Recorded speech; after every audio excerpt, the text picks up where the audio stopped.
मैं एक बात और अहम आपके सामने अर्ज करके इजाजत चाहूंगा। सवाल पैदा होता है, हुजूर के बाद नबी कोई नहीं आएगा। भाई क्यों नबी नहीं आएगा? पहले नबियों के बाद नबी आए हैं, इस नबी के बाद नबी क्यों नहीं आएगा? इस रसूल के बाद रसूल क्यों नहीं आएगा? इस पैगंबर के बाद पैगंबर क्यों नहीं आएगा? बांग्लादेश के लोगों, मेरी बात को नोट कर लेना। एक नए अंदाज से आपको खत्म नबूवत का उन्वान समझाने लगा हूं। कोई नबी नहीं आएगा।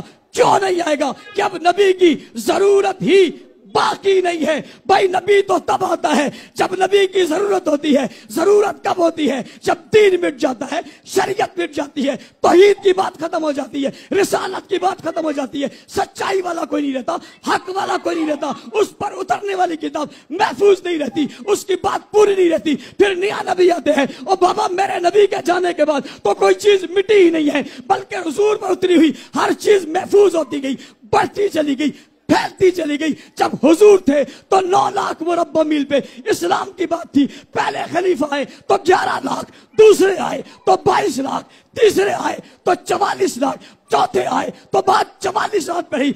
आगे चलते चलते एक वक्त आया जब 64 लाख 65,000 मुरब्बा मील पर इस्लाम का परचम लहराकर खत्म नबूवत के तहफ्फुज की बात हो रही थी।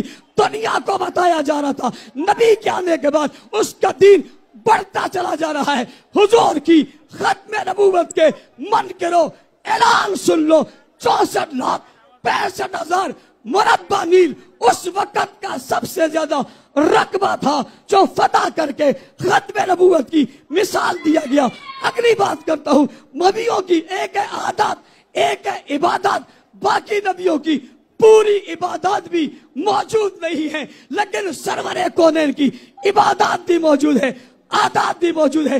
बचपन का जिक्र भी है, लड़कपन का जिक्र भी है, जवानी का जिक्र भी है, शबाब का जिक्र भी है, कमाल का जिक्र भी है, रोह का जिक्र भी है, औलाद का जिक्र भी है, खानदान का जिक्र भी है, कबीले का जिक्र भी है, जन्नत का जिक्र भी है, दौलत का जिक्र भी है, शोहरत का जिक्र भी है, कलमे का जिक्र भी है। भाई सोने का, खाने का, उठने का, बैठने का, लेटने का, दावत का, एहतमाम का, चराग का, जिस्म का, कदमों का, जुल्फों का, चेहरे का, कदमों का, नालैन का, हर चीज आज भी महफूज है।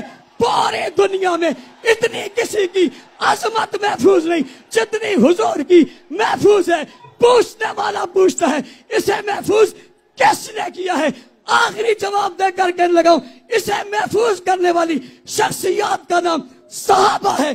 खुल कर कहिए, हाथ उठाइए, सहाबा सहाबा सहाबा सहाबा सहाबा। माहौल बनाइए, वजह में आइए, हाथ करीजिए। खत्म नबूवत के पहले पहरेदार साहबा, इज्जत रखने वाले साहबा, दीन पहुंचाने वाले साहबा, शरीयत पहुंचाने वाले साहबा। अल्लाह उन सबको उनके नक्शे कदम पर चलने की तौफीक अता फरमाए।